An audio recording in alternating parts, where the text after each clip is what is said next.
Welcome to another episode of Mike's Money Picks. Today on the podcast, we're going to be breaking down the 2024 RBC Heritage Tournament. This is known to most as being just simply post-Masters week, but I happen to particularly really enjoy this tournament, really enjoy this golf course. In my opinion, this is one of the 10 best tournaments or 10 best courses that is played on the PGA Tour all season long. I have been to Hilton Head Island, even though I've never played Harbour Town. I kind of know a little bit about playing golf out there, so I'm hopefully going to be able to use that to provide you guys with some insight on what golf at Harbour Town is like and how to use that to build out your betting cards, your DFS lineups, or your one and done entries, or whatever action you've got on the RBC Heritage. Hopefully, I'm going to help give you guys some information that's going to help you guys pick some winners here this week. This is an all-encompassing preview, so we are going to break down the course itself, as well as what we think are the key stats and how our custom model plays out. And then we're going to take a look at the board and see if we can identify some of our favorite plays. Now, obviously, this is the week after the Masters, right? And the Masters was a very exciting tournament, but it wasn't suspenseful. By the time Scotty got to about hole 12, it was kind of a wrap, and you just knew that there was no way he was losing the golf tournament. But the weekend, the viewing on Saturday and then early Sunday was spectacular. There was a lot of lead changes. There were a lot of guys vying for the lead, and it was just great golf, right? If you listened to the podcast last week, we had a lot of hits and a lot of misses. A lot of the best bets hit. Like if you bet Akshay as top left-hander or Phil as top senior or Joaquin Niemann as top South American, you won all three of those. If you played DFS, there were, again, some hits and some misses. I was off on Steven Yeager, just kind of, the weather kind of got in the way of Steven Yeager. He could not deal with the wind and the conditions at Augusta National. But I was very much right on the whole logic behind playing Scotty Sheffer. And I really personally enjoyed a little bit of all the leverage bros out there, like just getting kind of owned by Scotty Sheffer, right? Like all the DFS people on YouTube and on Twitter telling you to not play Scotty Sheffer, telling you to play Jon Rahm instead. Well, that didn't work out at all. And all the people that are, you can't play Scotty Scheffler at 40% ownership. Well, that's just a bunch of garbage, right? Like Scotty Scheffler is the best golfer in the planet. Everything pointed to him playing well at Augusta. And if you're playing DFS, golf DFS is hard. You got to try to get 6 guys right. So why not just go ahead and play Scotty and just, try to make it only getting 5 guys right? Like, I think he's so far above and beyond what everybody else has been on the PGA Tour this season that it's just a much easier lineup build if you're just clicking Scotty and trying to figure out 5 guys. And if you've done that in the last month and locked in Scotty Sheffer, you're probably better off for it. Now, on this episode, we're going to make the case for and against playing Scotty Sheffer this week at Harbour Town. But last week at Augusta, I think that it was kind of nice to see all the people who thought that they were smarter than the game kind of not be smarter than the game and it just be Scotty Scheffler domination. Even at his exorbitant price tag, he was still in the optimal lineup, as much as he cost, just because he won by 4 strokes and was just utterly dominant. Now, also, interestingly enough, in DFS, if you listen to a little bit of our logic last week, a lot of it did work out in terms of playing some of the chalk and fading some of the other chalk, right? Like if you were, interpreted Tommy Fleetwood as being good chalk, I was not on Tommy Fleetwood, but if you played Fleetwood and you got off some of the other chalky guys like a Jordan Spieth or like a Xander Schauffele, then you probably worked out better for it. But Masters week, it's always a big week. It's always, absolutely fun to watch and sweat it out together. And so I did want to take a little bit of time there, about 2 minutes actually, to just kind of go over, what went right, what went wrong for Masters week. I did hit a lot of bets at the Masters. I hit a lot of top 10 and top 20 parlays, what was like my specialty. Basically just taking a Scotty top 20 and parlaying it with like a Cam Young top 20 or a, Sepp Straka top 20, I think was the longest one I got. I think I had a Bryson top 10 with him as well. But to me, that's kind of the way that I would want to bet Scotty Scheffler moving forward, is just because there's no value in him winning the tournament and betting him to win the tournament, that just take him top 10 or top 20 and parlay it with some other guys that you'd like for the week, knowing that Scotty's probably going to get there anyway. And mathematically that the probability probably plays that out. And so just that was how I was able to make money for Masters week. And I'm hoping that you guys had a successful Masters week as well. Anyway, Masters week is over and done with. And in the words of Bill Belichick, we're on to Harbour Town. So let's go ahead and break down the course itself, starting with our flyover of Harbour Town. All right, so if you are watching on YouTube, we are going to be showing a flyover from the channel Pro Visualizer. They have a lot of videos like this for golf courses on the PGA Tour, so shout out to them. for having this video. Harbour Town, like I said, it is one of my favorite courses on the PGA Tour. It's got pretty sticky course history, but it's fairly hard to use course history here because a lot of big names have not played this event very many times. With its place on the schedule as being right after the Masters, pretty much with the exception of 2020, where it was right after the COVID restart, and then 2023, where it was an elevated event, in 2022, 1 year out of everybody knowing it was going to be an elevated event, the fields have been pretty weak here. So if you're looking at course history, it does tend to be pretty sticky, but I would certainly prioritize those 3 years, 2020, 2022, and 2023. However, we talked about already, it was an elevated event last year. Well, it's an elevated event again here this year, but that is a little bit different this year as opposed to last year. Last year was a full field with a cut. This year, I believe the number is 69 players this week with no cut. And so it's certainly going to be a little bit of a different environment, different atmosphere where the guys teeing it up here at Harbour Town this week. Harbour Town is a par 71. It rates out at about 7,100 yards. It can play a little bit longer or a little bit shorter, but it is one of the shorter golf courses on the PGA Tour. It only features 3 par 5s. And so really there's not a whole lot of very easy scoring opportunities. It is a Pete Dye design. So you see a lot of typical Pete Dye features where you've got a lot of dog legs off the tee. You've got a lot of like very heavily bunkered areas. And you just got a lot of really like tricky little intricacies that just Pete Dye loves to put on his courses, right? And this course ranks as one of the lowest driving distances annually on the PGA Tour. And there's really a very simple mathematical reason behind it. It's because guys aren't pulling out driver very often here at this course. This is one of the least driver heavy courses on the PGA Tour calendar, because of all the dog legs that Pete Dye has designed it to, but also because of how narrow the course is. This is a super tree-lined course. It is very narrow fairways. There are very narrow landing areas. If you miss the fairway, like if you're not in the fairway, you're probably going to be having tree trouble or be in the water hazard this week. There's just not a whole lot of room off the tee. And as I told you guys in the intro, I've played golf at Hilton Head Island before, not at this course, but at another course called the Shipyard. Believe it or not, actually, when me and my dad were on vacation at Hilton Head one year, we looked at playing at Harbour Town, and it was $280 to play there.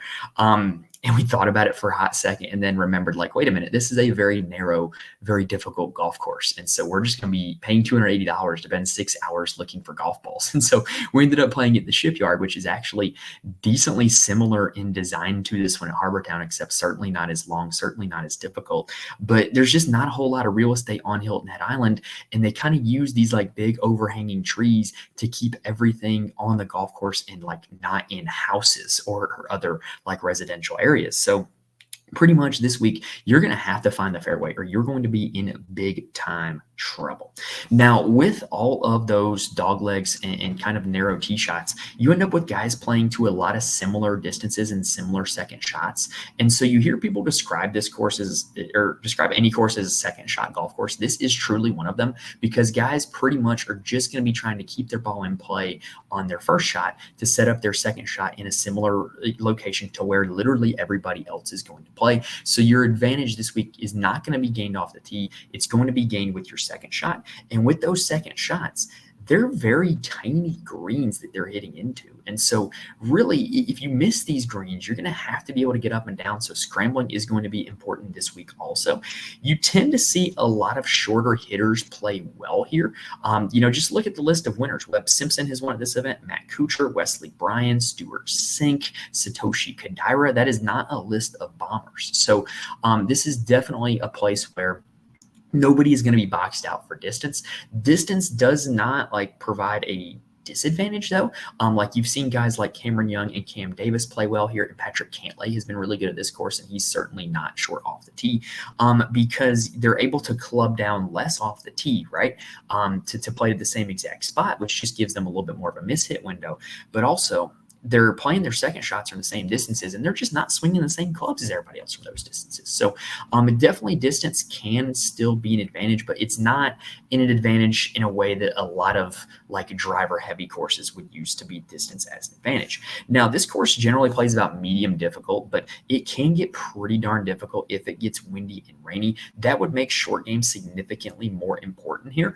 And really, like I said, I think short game is pretty important regardless. This course has one of the 5 5 lowest green and regulation percentages out of all courses on the PGA Tour. So really the path to victory this week is simple. You cannot win this tournament off the tee, but you can certainly lose it. So just keep your head, keep everything in play off the tee, and then separate with your second shot, your around the green play, or with your putting. Now, which one of those you choose is kind of up to you. Last year, we saw guys near the top of the leaderboard that were great on approach, that were great around the greens, or were great with the putter. One thing that is interesting this week is I want to play guys who have the ability to spike with the putter. And what I mean by that is, do they have the ability, regardless of long-term form, to show up and gain 6 or 7 strokes putting? Because likely for most people, that's what it would take for them to win this event, is just tread water off the tee, be above average on approach, but get lightning, like nuclear hot with the putter. For most guys that are not in like the top 10 golfers on the PGA Tour, that would be how they would end up winning this tournament most years, or more often than not. Now, in terms of our key stats this week for Harbour Town, it's a different list, certainly a different list than what you saw last week at Augusta National. I don't really have any sort of like driving stat on here other than good drive percentage. And the reason why is because I generally don't like driving accuracy as a stat, because it's very dichotomous, and it also depends greatly off of the courses that you're drawing stats from. Like driving accuracy at Vedanta Vallarta is going to look a lot different than driving accuracy at TPC Sawgrass. So I don't really like the concept of pulling from driving accuracy. I do like good drive percentage though, which is a statistic of, did you hit the fairway or did you hit the green in regulation? Or in other words, was your drive a disaster or not? If it was not a disaster, then you're going to rate out well in good drive percentage. And that's what we need off the tees. We need non-disasters. We need keeping the ball in play no matter how far you're actually hitting it. Now, strokes gained approach, I think, is super important this week. It's important every week. But like I said, this is a second shot golf course. This is how most guys are going to need to separate themselves. Because of the low green regulation percentage, I do think strokes gained around the green is important. I do not think that there's any one type of around the green play that's more important than others, though. You're going to see a good amount of sand. You're going to see a good amount of chipping from the rough. You're going to see a good amount of chipping from short grass as well. So I don't think there's any one category that rates out well for that. As we mentioned, I want to look at strokes gained putting, but I want to look for spike weeks. I do not want to just look at long-term putting form, and I do want to look at bogey avoidance, which good drive percentage and strokes gained around the green do kind of play into that a little bit as well. For my comp courses, I've kind of got like 3 groups of courses here that they compare to Harbour Town. And they are your other short coastal courses, like Wailea hosted the Sony Open, Port Royal hosted the Bermuda Championship. You see a lot of crossover success there as well. There's also some crossover success with Pete Dye designs like TPC River Highlands, which I think is one of the best comps to this course, with it being another short golf course, and it is a par 70 without a lot of easy scoring opportunities. TPC Sawgrass is another Pete Dye design that I think is a comp as well.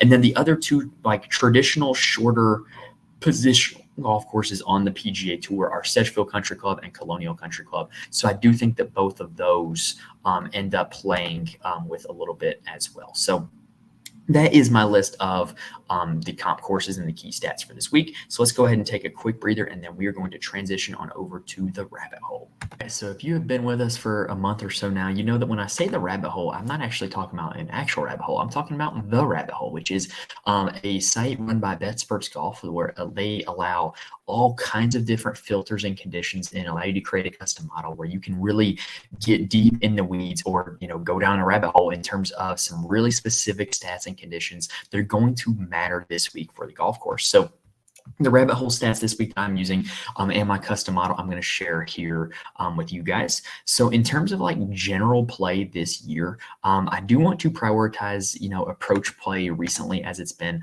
So the top golfers in this field in approach play in 2024 have been Scotty Scheffler, Tom Hoge, Corey Connors, Tony Finau, Shane Lowry, Austin Eckroat, Jake Knapp, Justin Thomas, Lucas Glover, and Wyndham Clark as your top 10 in that category, with Cameron Young just on the outside looking in. I also want to do the same thing with around the green and just know who the best in general chippers and putters are here on in this field. And so the top 10 in strokes gained around the green in 2024 are Mackenzie Hughes, Scotty Scheffler, Xander Schauffele, Lucas Glover, Harris English, Denny McCarthy, the up and down king Denny McCarthy, because we know he's a great putter, Brendan Todd, Jason Day, Adam Shank, and Taylor Moore.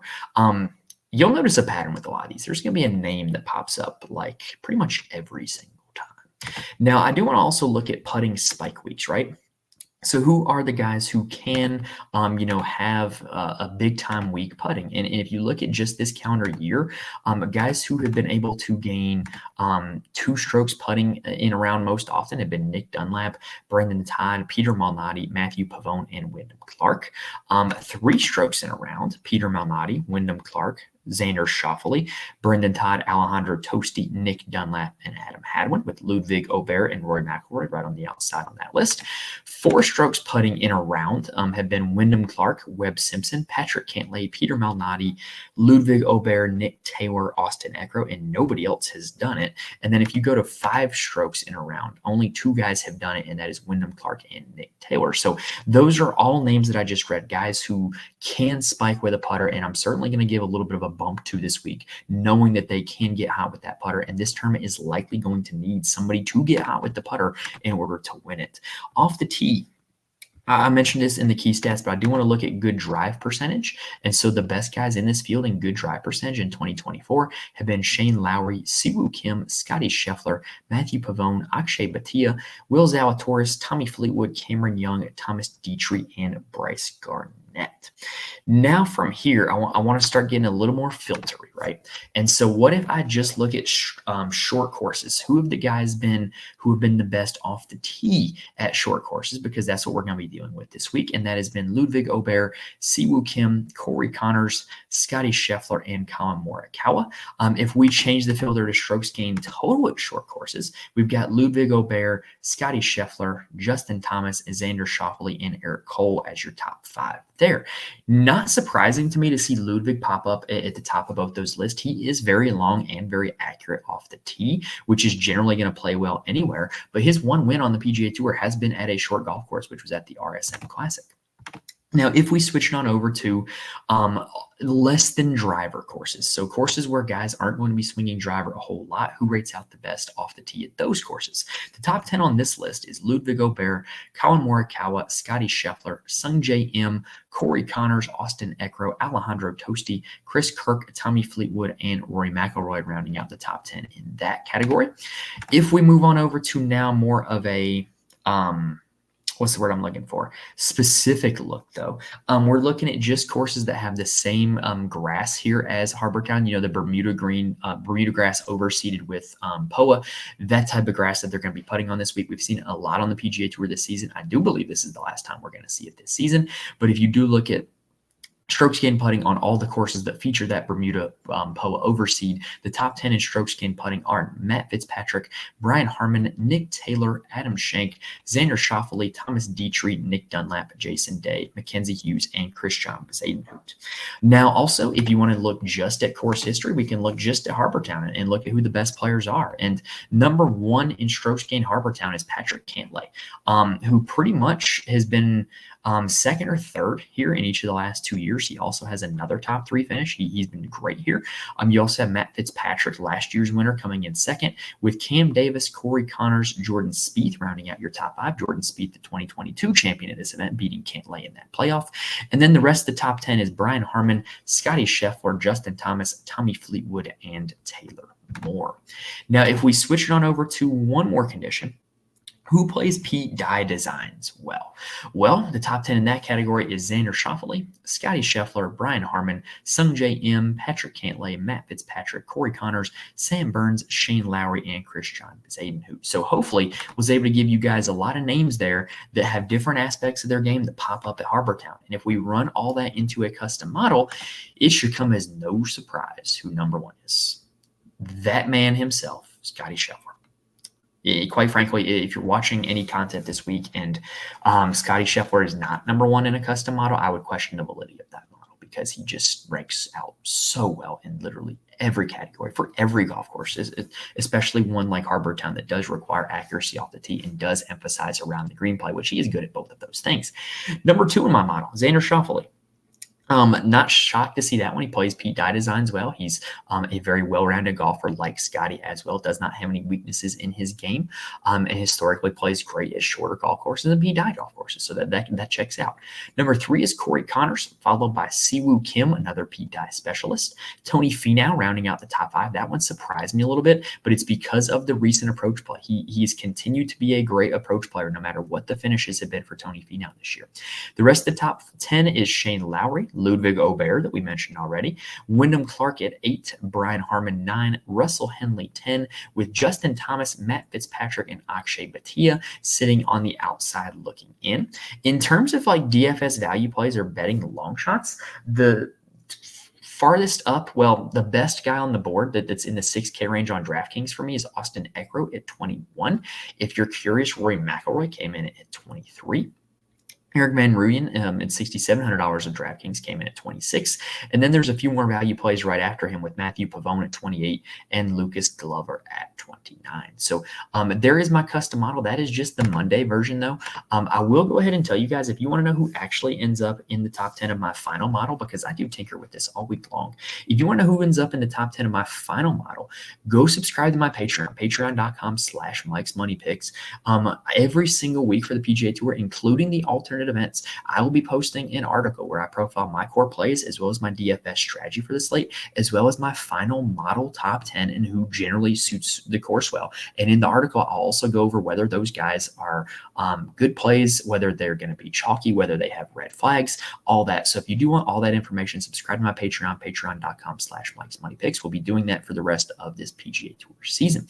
Also, if you do want more information from me, you can find me on Twitter at Mike'sMoneyPicks. You can also join the Fantasy Corner Discord. Link is in the description on the audio feed as well as the YouTube feed. The Fantasy Corner Discord's got a lot of smart people who play a lot of DFS for a lot of different sports, and golf is one of them. So, the golf chat in there has been pretty bumping lately, especially with the majors, the Masters going on.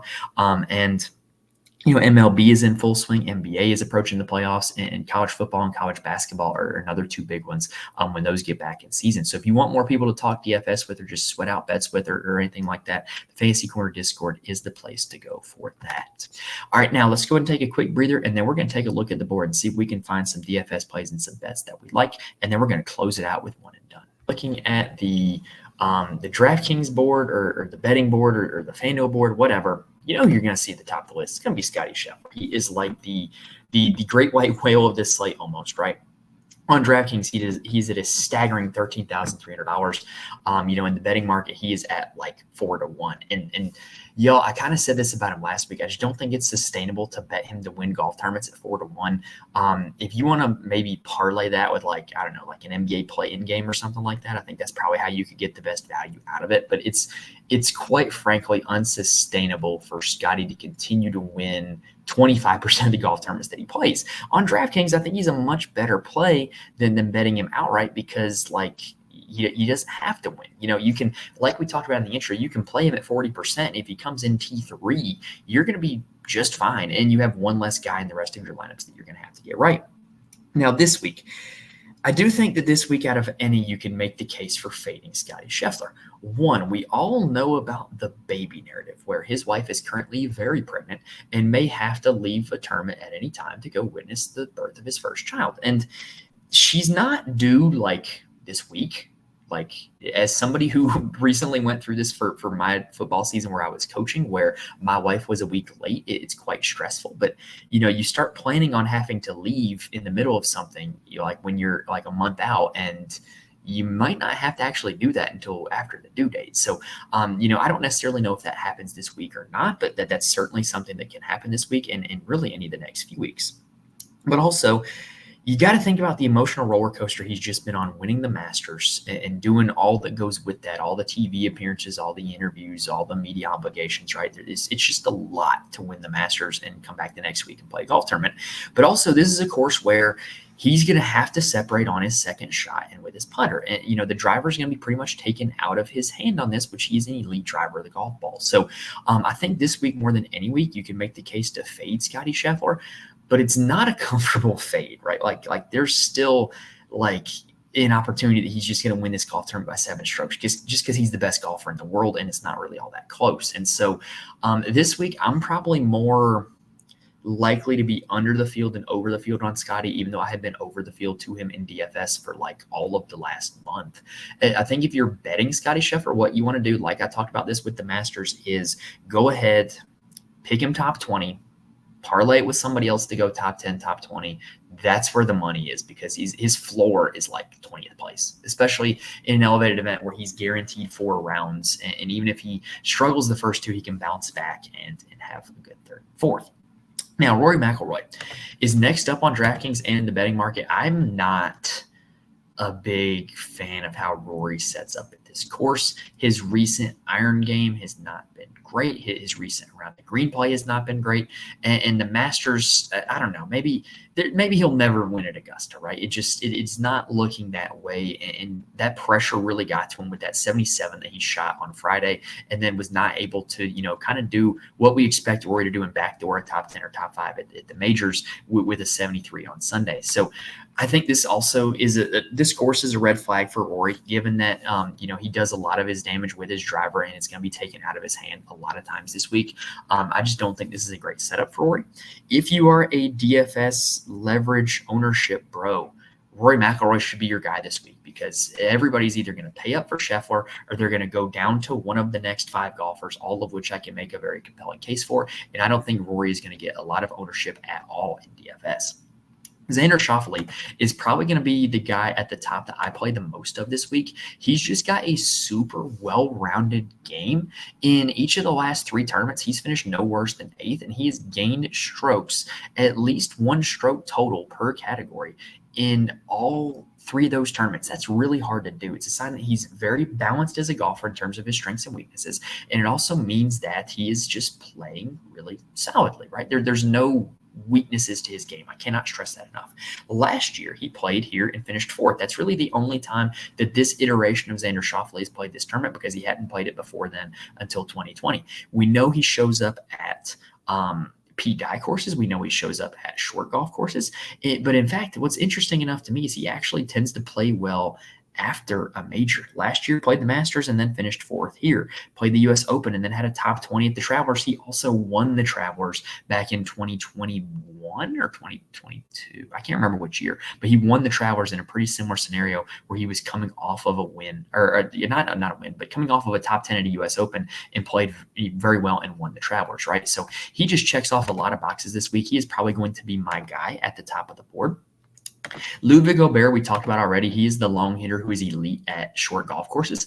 My one red flag for Luig is, can he win in a field like this? Can he beat everybody in an elite field? He hasn't done it yet. His one win is at the RSM Classic, where it was not quite the field of this strength. However, it was a pretty similar course to this one with Sea Island. He in elevated events and majors, he finished runner-up at Pebble and runner-up at the Masters. So could this be Ludwig's breakthrough? I absolutely think it could be. His skill set at short courses has been great. The only red flag to me is that his performance at the Masters, he did a lot of his damage with the putter and not as much of it in the ball striking as I would have liked to see. But I do think that this absolutely could be a spot where Ludwig breaks through and gets his first win. I think like Scotty and Xander, I think he's very likely to just post another top 10 or top 20. And I think that you could go like a Scotty, Xander, Ludwig top 10 or top 20 parlay. And I think that could be a very interesting, profitable venture if you tried that this week. Patrick Cantlay is Mr. Harbour Town. He's been runner-up each of the last, third last year and then second the year before that. Lost in a playoff to Jordan Spieth. I had to think for a second which year was which. And really with Cantlay, like Xander, he's also got a fairly balanced game, but it hadn't been all that balanced recently. What you saw at the Masters, though, is him plug the holes that he had, right? Like, he finally was really good on approach at the Masters. He was also really good around the green at the Masters. He just gave it all back with the putter. And I'm willing to go back to a guy who was really good in every other category, but struggle with the putter. And he's generally a pretty good putter. And at this course, he has been a great putter up the golf ball. So I think Cantlay, there's a lot looking up for Cantlay this week. And I think that you're going to see a lot of like Xander Cantlay or Ludwig Cantlay builds in DFS. So if you are looking to do that, you either try to find a way to go with just one of them or find a way to be different with your other picks, because I think that's going to be a very, very popular high ownership start. Like we said last week at the majors, I'm not like the super biggest ownership guy, but I understand that there's not going to be a lineup of 20% owned guys that wins a big GPP. That's just not what happens. There's also not going to be a lineup of 6 jabronis that wins a GPP. It's not going to happen, right? So, it's about knowing where the good chalk is and where the bad chalk is and how you can get different and how you can build leverage in individual plays as opposed to playing an entire lineup of just off the board, off the wall plays. Some of the best plays are going to be the best plays, right? Now, after Cantlay, Morikawa and Fleetwood are very interesting profiles. Morikawa and Fleetwood both kind of plugged a lot of their game at the Masters. Like Morikawa looked absolutely broken until he showed up to the Masters, where he was just elite in every category. He also switched his putter mid-tournament at the Masters, which is totally unheard of in somebody doing that, right? So I think there's a lot of red flags surrounding Colin. Generally, he is a accurate driver of the golf ball. Generally, he is an elite iron player, so that would bode well for this course, but that's not what he has shown in the calendar year 2024. So the question is, do you think that Morikawa is going to be able to, show the form that he had at the Masters, or do you think that he's legitimately broken? That is going to be up for you to decide. I would lean more onto the side of I would rather play the guys right above him than play Colin at DFS. And Tommy Fleetwood, I just don't get why he's priced up this much. He had one T3 at the Masters where it was kind of a backdoor T3. Coming off of another good performance at the Valero, but I don't know, man. I don't play Tommy Fleetwood a lot in DFS just because he doesn't often win golf tournaments. He's never won on American soil. So I probably will not be on Tommy Fleetwood again this week. The last 2 winners of this event, though, were Matt Fitzpatrick and Jordan Spieth. I am willing to go back to Jordan Spieth. I know he missed the cut at the Masters. I know it was ugly, but he put up a 74 in pretty terrible conditions on Friday. And if he didn't have 2 utterly terrible holes on Thursday, he would have been able to make the cut. And we know what Jordan Spieth does at Augusta when he makes the cut. On Thursday, he literally had a double chip on hole 1 that led to a double bogey, and then also had a 9 on hole 15. So if he just was able to not, absolutely cost himself the turn on those 2 holes, who knows what Jordan Spieth's outcome at the Masters would have been, which probably would have led to a lot more ownership and a lot higher price tag this week. But I'm willing to go back to him at $9,400, knowing that he has the legitimate upside of somebody to win this event, also the legitimate downside of somebody to come in dead last. But hey, we're getting 4 rounds out of everybody this week. So even if he does come in dead last, it's not going to destroy your lineup like it would if you were only getting 2 rounds out of him. I also think the bottom of the 9K range has a lot of very intriguing plays, like just take your pick. Wyndham Clark, Will Zalatoris, Sahith Theegala, Cam Young, Tony Finau, Shane Lowry, like they all check off a lot of boxes, right? Wyndham Clark has won at a short golf course this year at Pebble Beach. Will Zalatoris is a fairway finder who is not really boxed out by a course being long or short. Like he performs well at courses of all distances. The courses we don't like Will Zalatoris at are easy golf courses, and this is certainly not one. Sahith Theegala played really well here last year, even though he was just okay at the Masters. Cam Young is a long hitter who plays short course as well, and also I think his recent form is trending in the right direction. He was runner-up at Valspar, T9 at the Masters. I really like Cam Young this week. And then Tony Finau and Lowry, you got great recent approach play who also check off boxes in terms of good drive percentage and bogey avoidance. So I do think that both those guys are pretty solid as well. All right, so with that, let's go ahead and take a quick breather, and then we're going to look at some value plays further down the board. The upper to mid-range value plays this week, I really like Corey Connors and I really like Akshay Bhatia, and it's a very simple reason why. Like, they're just both elite iron players. Like, when you look at this page on Data Golf for Corey Connors' irons, like, he's just elite with the irons every single week. In fact, he's gained strokes on approach in every tournament dating back to last year's Open Championship. That was like 9 months ago. Like, my baby, who is 7 months now, is not born yet at that Open Championship. So definitely a long time where Corey Connors has been a great iron player. And then Akshay Bhatia is also another great iron player. And I think that it would have been very easy for him to have a letdown at Augusta after, just winning his way in at the Valero Texas Open. And to come in T35 to make the cut, that's a really good sign for young Akshay. Now, his irons were not great at Augusta, but can you imagine if they were, where he would have finished? Like, I just think that, like, he's a really good iron player. He gained about 8 strokes per round at both the Houston Open and the Valero Texas Open. And if he does that again this week, he's going to put himself in great shape to win this golf tournament. Now, after those two, I really do like Christian Bezuidenhout. He did not play in the Masters, but he generally has a stat profile that is good at short golf courses. He's also good at more difficult golf courses where par is a good score.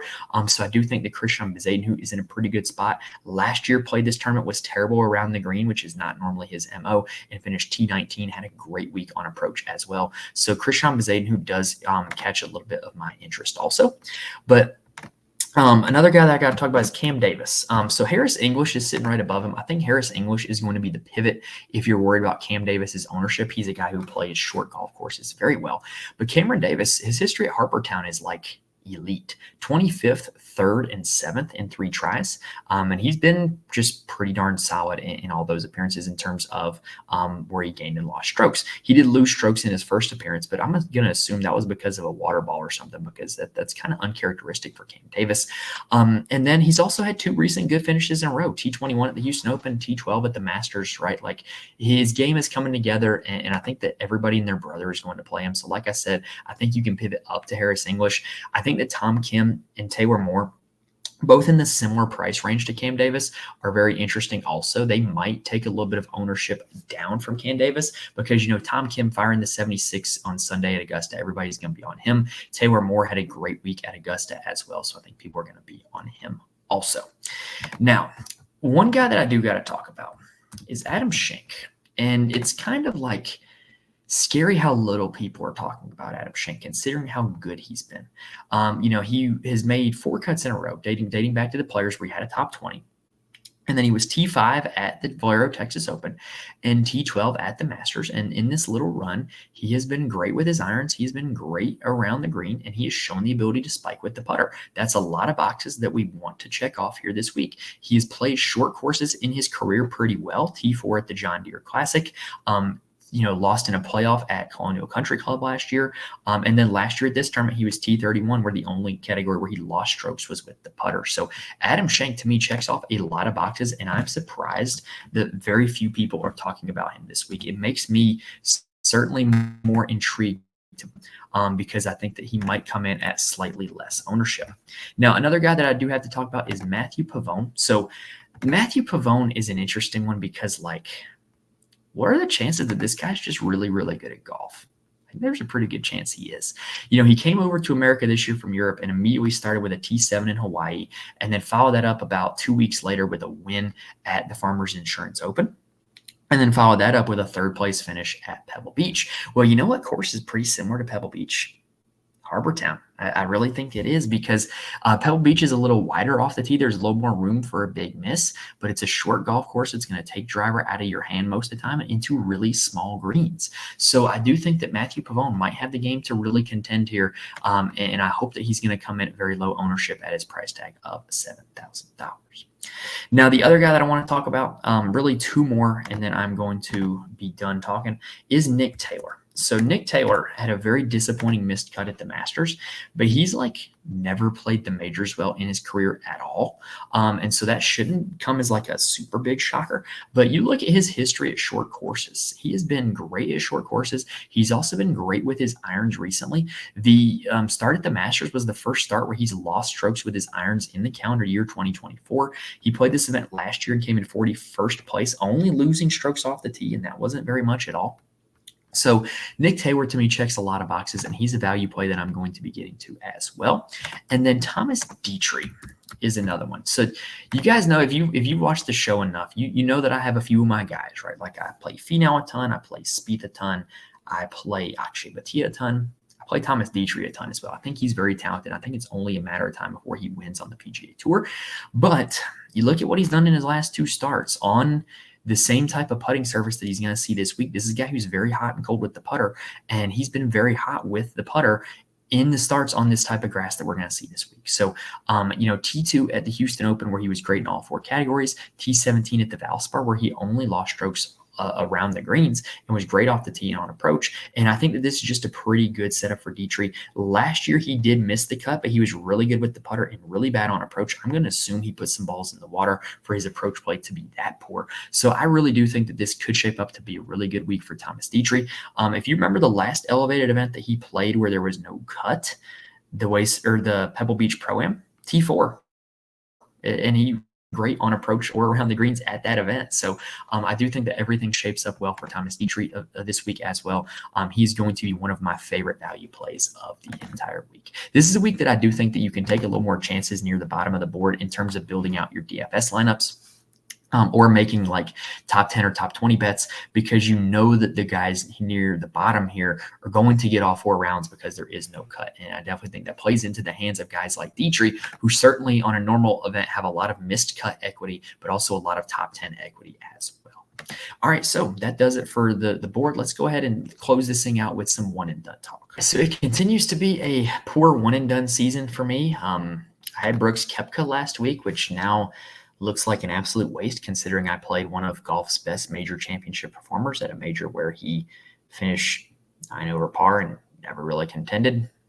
Oh, well, we're on to Harbour Town. So this week, I'm not going to be picking anybody near the top of the board.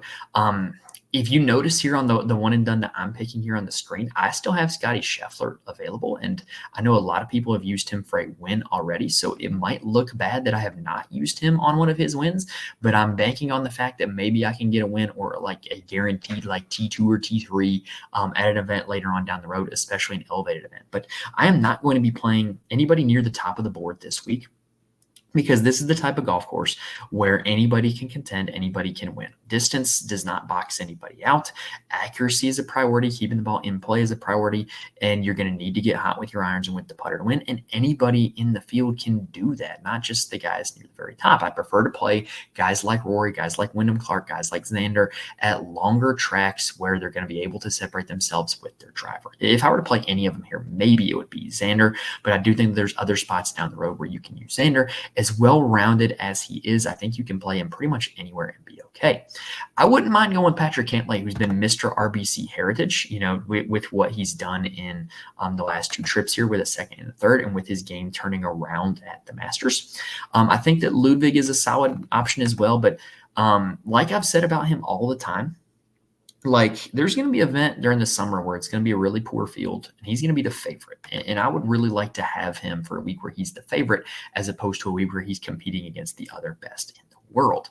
Matt Fitzpatrick, the defending champ, certainly makes a lot of sense, but I think he's going to be the popular play in one and done this week. So I'm in a position right now where because of my start, I don't want to play a popular play. I want to play somebody who's going to be a little bit more under the radar, lower owned. So Jordan Spieth might fit that as well. But I think you can really go super unique this week and be okay. So I think, like I said, there's a lot of options because this is a shorter golf course. This is a course where a lot of guys are going to be able to contend. I was really hoping to see that I had Corey Connors available. That was actually going to be who I was planning on selecting here on the show. But I'm going to scroll all the way down, and I'm going to go with Cameron Davis here this week. In this one and done that I'm picking on the show, I am playing from behind at this point, and so I need to get aggressive. I need to go with a guy that not everybody is going to scroll all the way down to choose, and so Cam Davis is going to be my aggressive pick here this week. If you are front running in your one and done, just play like Xander or Cantlay or Fitzpatrick. Like that, those are going to be the popular picks. Those are going to be guys who are very safe choices. I think Xander Schauffele is one of the safest choices in all of fantasy golf for pretty much any golf tournament. All right, so that does it for this episode. So hopefully whether you guys are playing DFS, betting, one and done, whatever your game is, hopefully we got you covered and we're able to give you guys some information that is going to help you guys pick some winners here this week. If you have not already on YouTube, please hit the subscribe button so that way you can be with us for the rest of the PGA Tour season. We are closing in on 500. So even if you're listening on audio, go subscribe on YouTube. Help me out so that way we can get to that 500 milestone that we've been chasing for a few months now. I would really, really appreciate that. I'd also appreciate if you hit the like button on the video. It helps the video get noticed, which helps the channel grow, helps it show up in searches, and helps the community grow. And I really do appreciate that. On audio, you can do the same thing by rating and reviewing the podcast. College basketball season's over now, but if you were to search college basketball DFS on Apple or Spotify, I was the first podcast that showed up because you guys were able to rate it and review it and get it to the front of the line. So I really do appreciate that.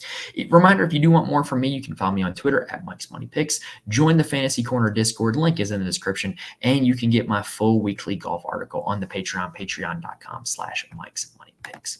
All right, so that does it for this week, y'all. Like I said, I'm really looking forward to Harbour Town. I love this course. I love this event. Really looking forward to watching it this week. And like I said, hopefully I was able to give you guys the ability to pick some winners this week. So best of luck to you guys this week. We will be back next week for the Zurich Classic, I believe, which is a unique event with a unique format. And so we're going to break all that down for you as well and help you guys pick some winners there also. So that pretty much does it for this week, guys. Thank you guys for watching and listening to this point. Best of luck to you at Harbour Town this week, and I will see you guys next time.